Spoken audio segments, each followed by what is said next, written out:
संयुक्त मोर्चे की बीजेपी लीडरां नूं चेतावनी। जी हां, वड्डी खबर है, उसका रुख करते हैं। संयुक्त मोर्चे के वल्लों संयुक्त किसान मोर्चे के वल्लों बीजेपी लीडरां नूं चेतावनी दी गई है। उन्होंने कहा कि किसानों का समर्थन करो, नहीं तो फिर विरोध के लिए तैयार रहो। संयुक्त किसान मोर्चे की मीटिंग हुई, इस तो बाद बयान जारी किया गया है, खास तौर पर बीजेपी आगुआं दे लई, वर्करां दे लई, ते कहा गया कि किसानों का समर्थन किया जाए। अपील की गई है, जां तां किसानों के समर्थन दे विच तुसीं बीजेपी नूं छड्ड दवो, नहीं तो किसान समाजिक बाइकआउट तुहाडा करनगे। बीजेपी वर्करां नूं किसानों के वल्लों सीधी चेतावनी दी गई है। बीजेपी दे विच रहिंदे होए भी कई लीडर किसानों का समर्थन कर रहे हैं, यह भी दावा किया गया है संयुक्त किसान मोर्चे के वल्लों। ते इस दे विच यह भी कहा कि जेकर तुसीं हुण बीजेपी का साथ नहीं छड्डदे तां फिर तुहाडा समाजिक बाइकआउट किया जाएगा।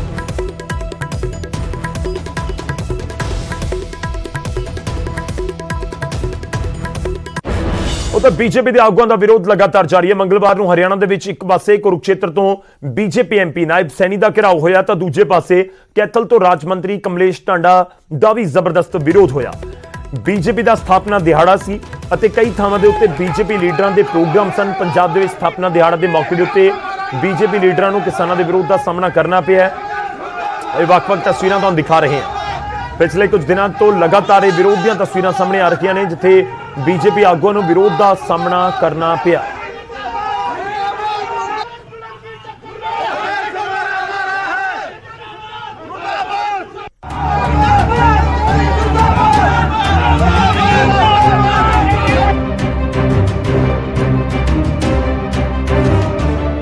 विरोध दी तस्वीरां दस्सण दे लई काफी ने कि बीजेपी आगुआं दा घर तो बाहर निकलना कितना मुश्किल हो गया है।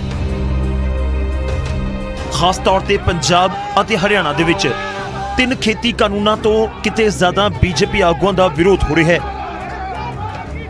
गड्डी दे अंदर बीजेपी दे एमपी नायब सैनी बैठे ने, भरोसा ना होवे तां ये तस्वीरां भी देख लवो।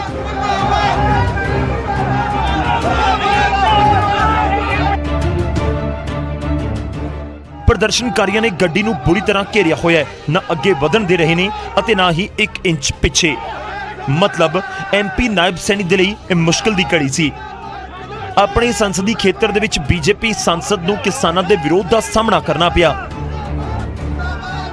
दरअसल नायब सैनी शाहबाद दे माजरी मुहल्ला दे विच पार्टी वर्कर दे घर पहुंचे सन, पर जिवें ही एमपी दे दौरे दी भिणक किसानां नूं लगी, हत्थां दे विच काले झंडे लैके प्रदर्शनकारी बस पहुंच गए। हालांकि बीजेपी एमपी नूं इन्नी फजीहत दा अंदाजा नहीं सी। वड्डी तादाद दे विच किसानां ने एमपी दी गड्डी नूं घेर लिया। नायब सैनी ने गड्डी तो निकलण दी लख कोशिश की, पर कोशिश बेकार रही। हालांकि बीजेपी एमपी किसी तरह उथों निकल गए, तब पिछों प्रदर्शनकारियों ने कार दे उत्ते पत्थर मार दिते, गड्डी दे शीशे टुट गए। ये तस्वीरां दस रही ने कि नायब सैनी दा शाहबाद दौरा कितना मुश्किल भरिया सी। तुहानूं दस दईए कि शाहबाद किसान आगू गुरनाम सिंह चड़ूनी का गृह खेतर है। सवाल है कि किस दे इशारे उत्ते बीजेपी एमपी दे उत्ते हमला होया। खैर, अजिहे हमले पहला भी बीजेपी आगुआं दे उत्ते होए ने। कदे सीएम मनोहर लाल का विरोध हुंदा है, उन्हां दे हैलीकॉप्टर नूं हेठां नहीं उतरन दिता जांदा, तां कदे सूबे दे डिप्टी सीएम दुष्यंत चौटाला नूं विरोध का सामना करना पैंदा है, तां कदे पंजाब दे मलोट दे विच बीजेपी विधायक दे नाल कुੱਟਮਾਰ हुंदी है।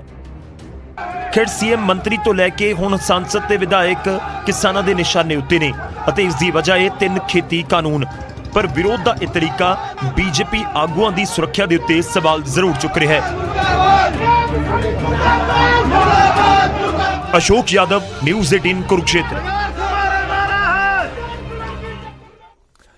तो किसानों के वलों एक पासे साफ तौर पर चेतावनी दी जा रही है बीजेपी आगुआं ते वर्करां नूं कि या तां पार्टी छड्ड दो, नहीं तो समाजिक बाइकआउट। ते दूजे पासे जिहड़े बीजेपी के वड्डे लीडर ने, उन्हां नूं भी पंजाब ते हरियाणा दे विच विरोध का सामना करना पै रहा है।